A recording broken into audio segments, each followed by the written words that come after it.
Well, thank you all for being here today. I hope everyone had a wonderful Thanksgiving. Thank you to members of the press for coming out to this important event. We just finished our kickoff fundraiser for my first slate of E-PAC endorsed candidates. These are the GOP women who will lead the way to fire Nancy Pelosi, take back the House, and win big next November. In 2018, I launched E-PAC with the mission to increase the number of Republican women in Congress, and we certainly succeeded. 2020 was considered the year of the Republican woman. We went from only 13 Republican women in 2018 to over 30, and E-PAC was proud to lead the way. As a result of our efforts, we now have the highest number of Republican women in Congress in our nation's history. Many of them were in the room today paying it forward and supporting these candidates. I want to thank all of the E-PAC supporters, and I want to thank Leader McCarthy, Whip Scalise, and Chairman Emmer. This has been truly a team effort. In 2022, we are going to build on E-PAC's success. We are going to double down, and we now have a record-breaking number of over 200 Republican women who have filed to run for Congress. That's more this cycle than it was at this same point last cycle. We know that when strong Republicans run for office, strong Republicans win, and they flip districts. These women that are here with me today are the first slate of E-PAC's endorsed candidates, and as I said, they will lead the way in firing Nancy Pelosi once and for all. To date, I'm very excited to share that E-PAC has raised over $3 million to go to support Republican women since our launch, and today our event raised over $150,000 directly for the Republican superstar women I have with me here today. And I'm so excited to introduce them to you. They are worthy of your support, they are running exceptional campaigns, and they have extraordinary personal stories. First, I want to introduce Esther Joy King, who is an Army JAG Corps officer and entrepreneur. She's running in Illinois' 17th district. This is now an open seat because last cycle, because she ran such a strong race, Sherry Bustos, the DCCC chair, essentially retired because Esther is such a strong candidate. Esther, come on up. Thank you, Elise. Good afternoon, everyone. What an honor to be here. Yes, I am running in the Illinois 17th Congressional District to finish the race from 2020. We fell just short of victory while being outspent by over $5 million in the 2020 election. And it is an honor of a lifetime to get to be right alongside all the people of the Illinois 17th Congressional District. I hear on a daily basis, Esther, the Democrats in Washington, D.C., they're ruining our pocketbooks, they're hurting our communities. We need a voice, we need help. And so the honor of a lifetime to run again in 2022. I am the daughter of Christian missionary parents. They taught me, my mom and dad taught me, if there's something that you can do to make a difference, it's my responsibility to jump in and do it. And that led me to join the United States Army as a JAG officer, and I am the battle-ready leader, ready to go to war in this Illinois 17th, which has been rated a toss-up race for the 2022 election. So we're winning this. Thank you, Esther. I now want to move from Illinois to Kansas and introduce Amanda Atkins, who is a healthcare leader. She is a conservative fighter. She is running in Kansas's 3rd district. Thank you, Chair Stefanik. As she mentioned, I'm a business leader. I'm a longtime conservative political leader in the Republican Party, and I'm a mother of 2 teenage children. The business that I've worked for is a global healthcare business, and my focus for years has specifically been on health improvement, the health of our nation, and in helping individuals and families focus on affordable solutions in healthcare. So I bring that to bear. I've built new businesses. I know what it takes. In addition, I have been a long-time activist in the Republican Party as a conservative. I got my start as a college Republican state chair 25 years ago. And then in 2010, I was the 2-term elected state chair of the Kansas Republican Party when we won everything. And it is this cycle when we will win again. Kansas 3 is a suburban district south of Kansas City. We've got a lot of Republicans, but we've got a lot of independents too. And here's what I'll tell you. Independents and Republicans right now are fighting mad about inflation, the rising cost of goods, the rising cost of fuel.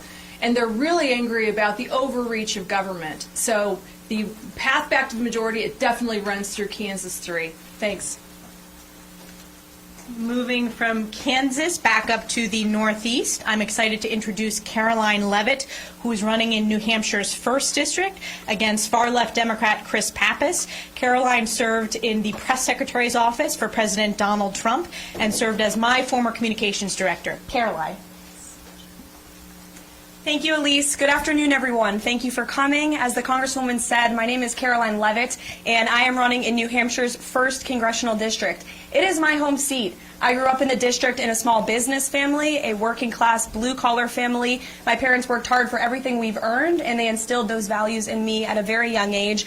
Grew up scooping ice cream at our family ice cream stand. In fact, went to college in the district and then earned a job working for President Donald Trump in his White House. I served under the leadership of Kayleigh McEnany as an assistant press secretary, and then later went on to serve for Elise as her communications director. And this is, of course, when Nancy Pelosi took over her reign here in Washington. And I saw the effects that the Democrats were having on my family firsthand in a very short amount of time.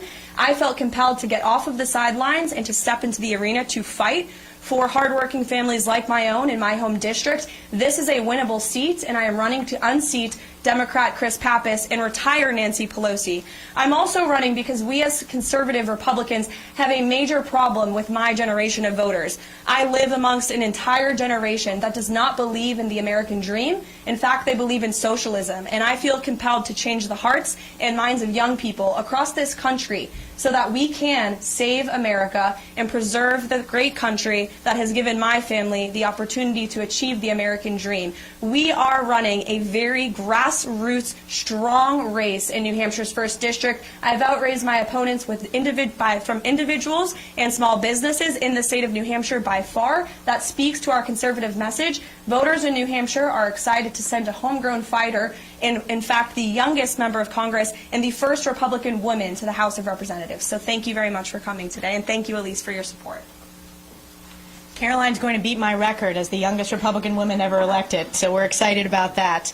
Next, moving to Nevada, I'd like to introduce a successful small business owner and an attorney, April Becker. She is running in Nevada's 3rd District to unseat Pelosi's rubber stamp, Susie Lee. Hello, I am April Becker. I am running in Nevada's Congressional 3rd District. I'm a mom, I am a grandmother, I'm a wife, I'm a business owner, and now I'm an attorney. And I went back to law school when I was 36 years old with 3 young children because I didn't like my attorneys that were representing my company in a lawsuit. I went through 3 grueling years. I graduated. My attorneys kept trying to tell us we had to settle, we had to pay out. I took that case from those attorneys, and in 10 months after law school, I won it. You know, I always say when you want something done right, you have to do it yourself. That's why I went to law school, and that's why I'm running for Congress. We have a swing district in Nevada's District 3, and my opponent votes with Nancy Pelosi 99% of the time. She doesn't represent the district. It's time for that to change, and I look forward to representing Nevada in 2022 when we take back the House. Thank you. Moving to Pennsylvania, I'm excited to introduce Lisa Scheller, another successful small businesswoman. She is running in Pennsylvania's 7th District to fire another Pelosi rubber stamp, Susan Wild. Excuse me. Thank you, Elise, and thank you so much for your support. Hi, everyone. My name is Lisa Scheller, and I am running for Congress to protect our American dream and to make sure and stop the Democrats from turning it into a socialist nightmare. First, let me say Merry Christmas to all of you, and to all of my Jewish friends out there, Happy Hanukkah. I will be actually the first Republican woman, Jewish woman in Congress in more than 30 years, and I think it's important to know that I will stand with Israel and always condemn anti-Semitism. I'm not a politician. I'm a job creator. I'm an engineer. I run my family's specialty chemical manufacturing company in Pennsylvania, employing 160 great folks in Pennsylvania, and we export our products around the world. I am so proud of what Made in America means. Now, I became a part of the solution when, as a county commissioner, I cut taxes and saved county residents and businesses nearly $50 million. I became a part of the solution when, after more than 36 years in recovery from drug addiction, in 2018, I broke my anonymity and I founded a coffee shop employing addicts in early recovery to help them get a glide path back into the community, living sober and productive lives. And I became a part of the solution when I partnered with our local community college more than 20 years ago, setting up an endowment and providing an education to some of the most disadvantaged youth in my community so that they could get a quality education which leads to a quality job so that they can pursue their own American dream. And now I'm running for Congress to become a part of the solution here to make sure that we protect that American dream. My race, it's rated toss-up and even right now, and I absolutely know that I can win this race. 100% of my time, effort, and resources are focused on making sure that come November of 2022, we give Susan Wild her walking papers and we knock that gavel out of Nancy Pelosi's hand. Thank you. Moving on to Texas, I'm excited to introduce Monica de la Cruz, who is running in Texas' 15th District. She is such a strong candidate that she actually scared Democrat incumbent Vicente Gonzalez out of this district where he moved to a different district. She sees firsthand Biden's border crisis every single day, and she's going to win that district. Monica. Thank you, Congresswoman, and thank you for being here today. My name is Monica de la Cruz. I am a mother of two and a small business owner. I'm also the Republican candidate for Texas at 15. As Congresswoman said, I was born and raised along the border, and this district includes McAllen and Edinburgh, Texas. Sadly, ground zero for the illegal immigration that is currently happening. I am also the only candidate with back-to-back endorsements from the National Border Patrol Council. Why? Because Border Patrol and custom agents and law enforcement officers know that I stand with them. In 2020, we ran a pure grassroots campaign, and although we fell short, we only fell short less than 3%. And it's because of that, the current Congressman Gonzalez has decided to move out of the district.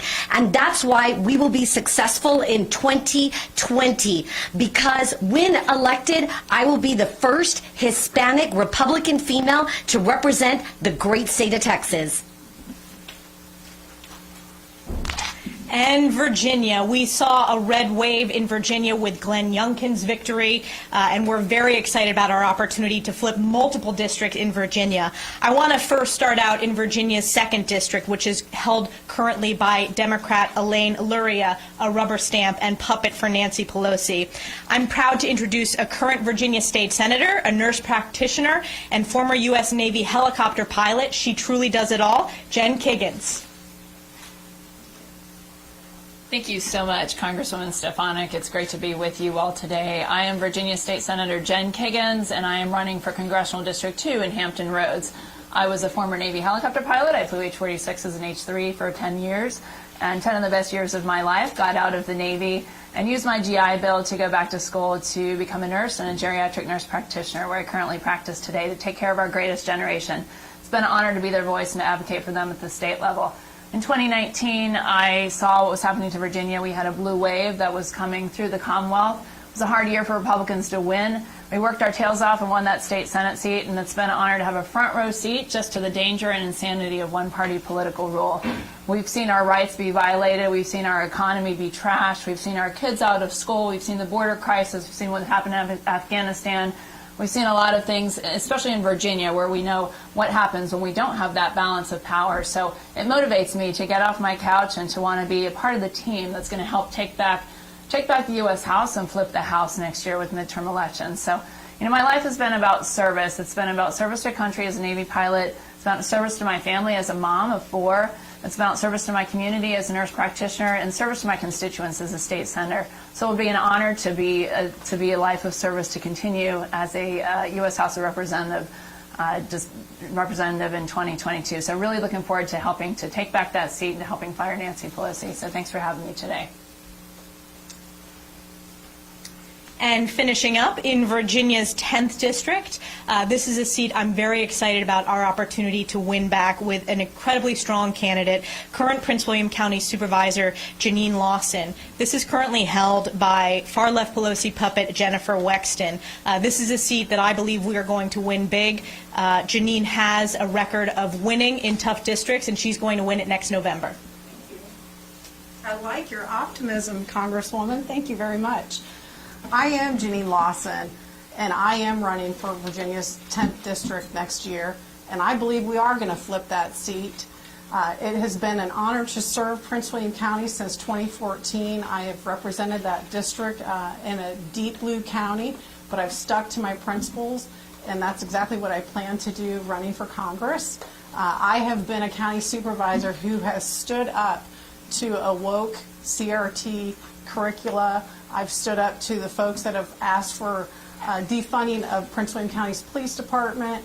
I have opposed Prince William County becoming a sanctuary county, and I have worked to cut taxes for people.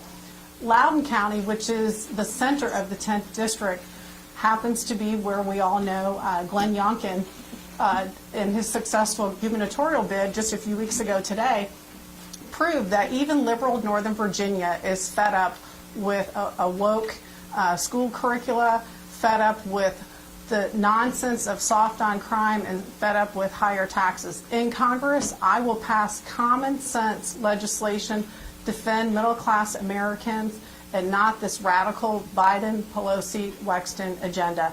They are the party that wants to defund the police. I will back the blue. They are the party that wants an open border. I will help to secure our border. They are the party that stands with the woke school bureaucrats. I will stand with parents and kids first. Jennifer Wexton has failed the families of Northern Virginia.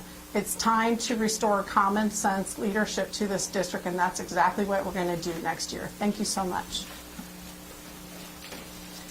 Great. So I am so honored to endorse each of these candidates. This is E-PAC's first slate of Rising Stars. I anticipate and I know that we will have additional slates to announce in the coming months because, as I've said, we have over 200 Republican women who have filed to run for Congress. These women are extraordinary. You heard a little bit about their personal backgrounds. They are running great races, and I couldn't be more proud to have them on the first slate. And with that, I am happy to turn to questions. I'll start with Micah from the Washington Times. Hi. Why do you think the Republican Party is just now kind of gaining ground and getting women to turn to the party and recruiting efforts? What do you credit as having this momentum? Well, I think the success of 2020 really speaks for itself. After the 2018 midterms, as I talked about initially, we were down to only 13 Republican women in the House.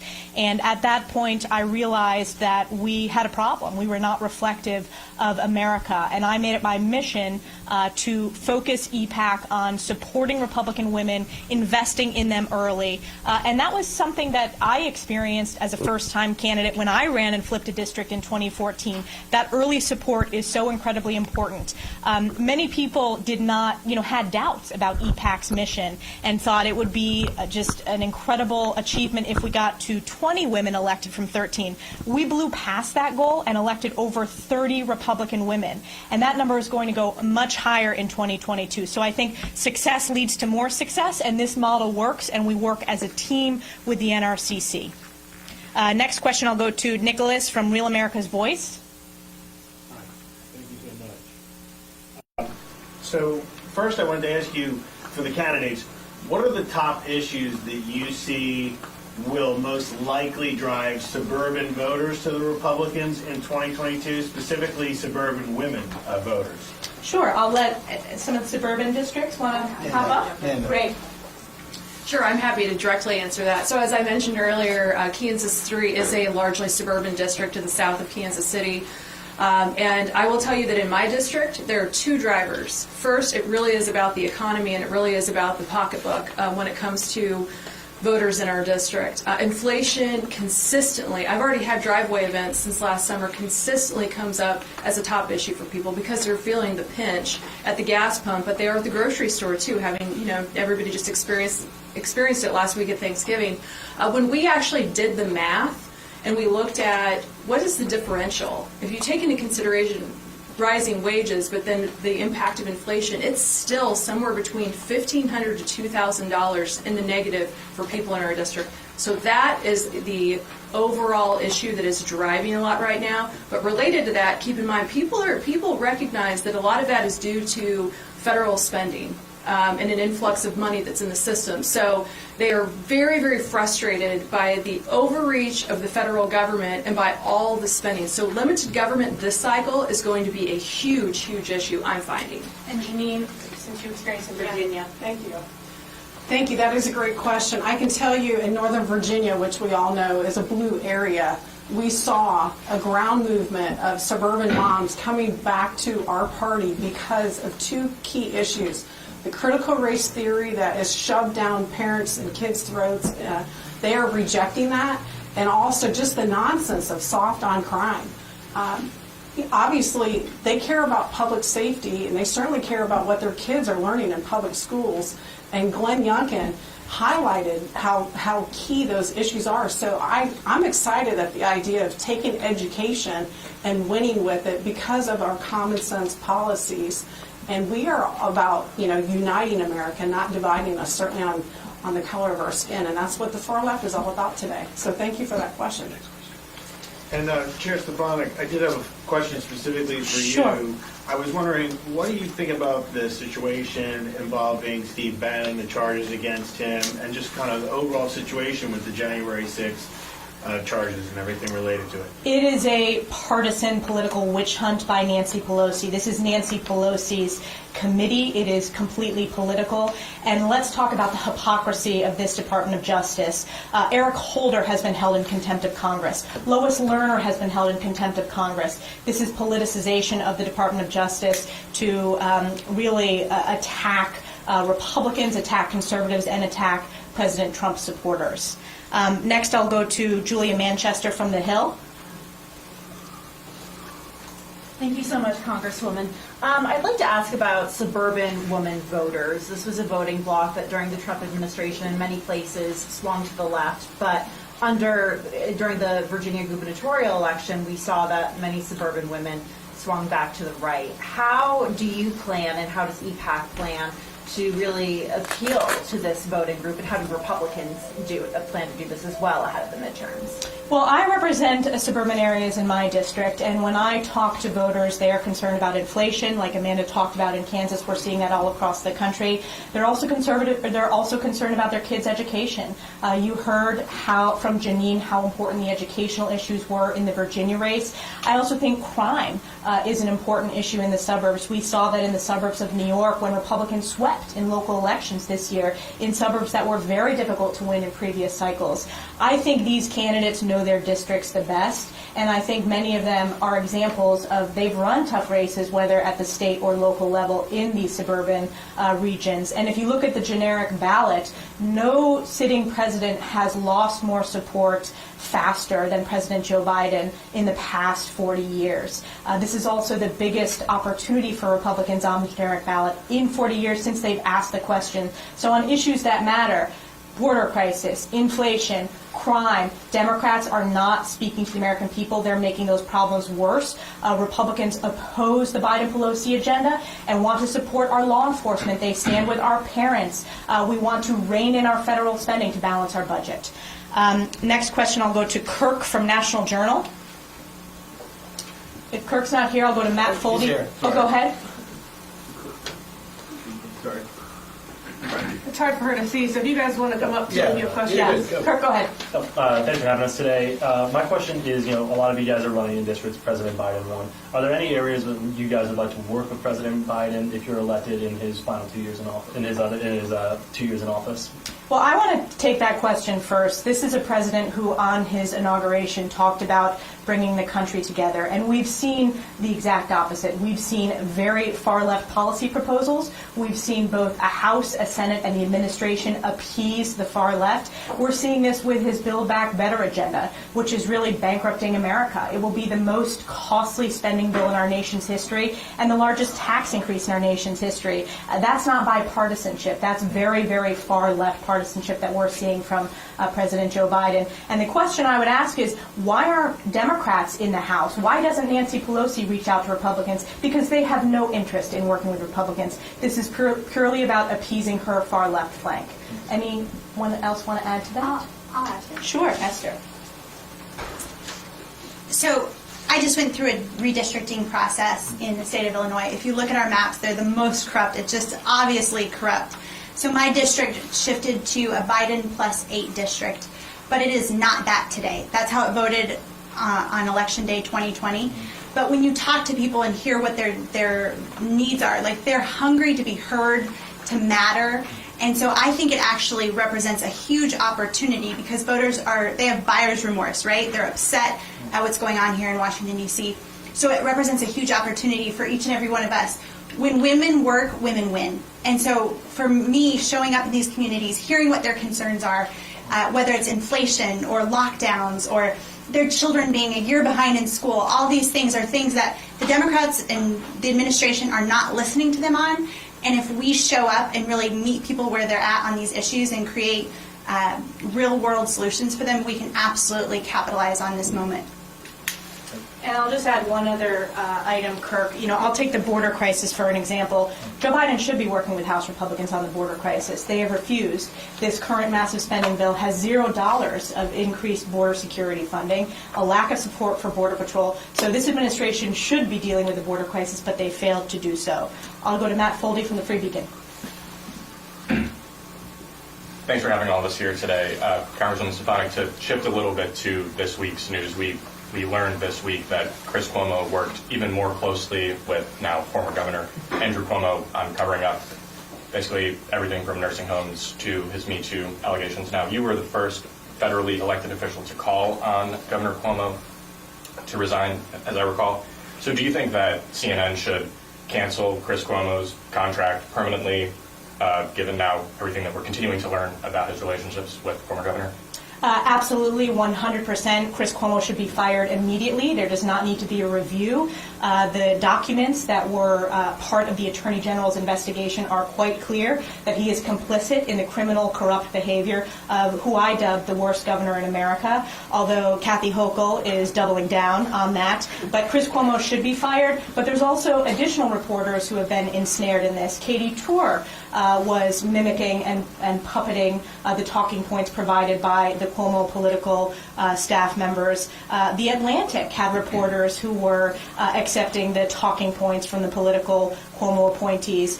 This is a corrupt criminal enterprise. I've called it what it is from the very beginning. And Chris Cuomo is a part of that, and he needs to be fired immediately. And CNN, shame on CNN for not making that decision immediately.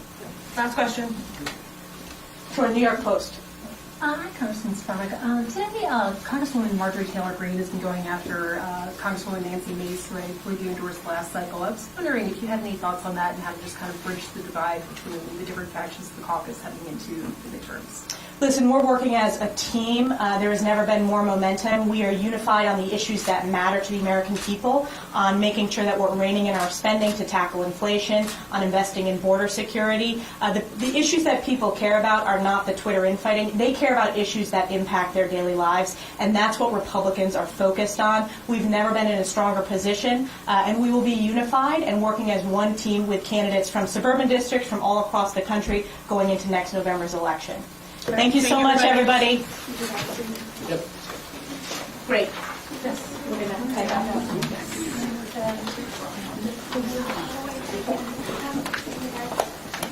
Thanks, everybody, for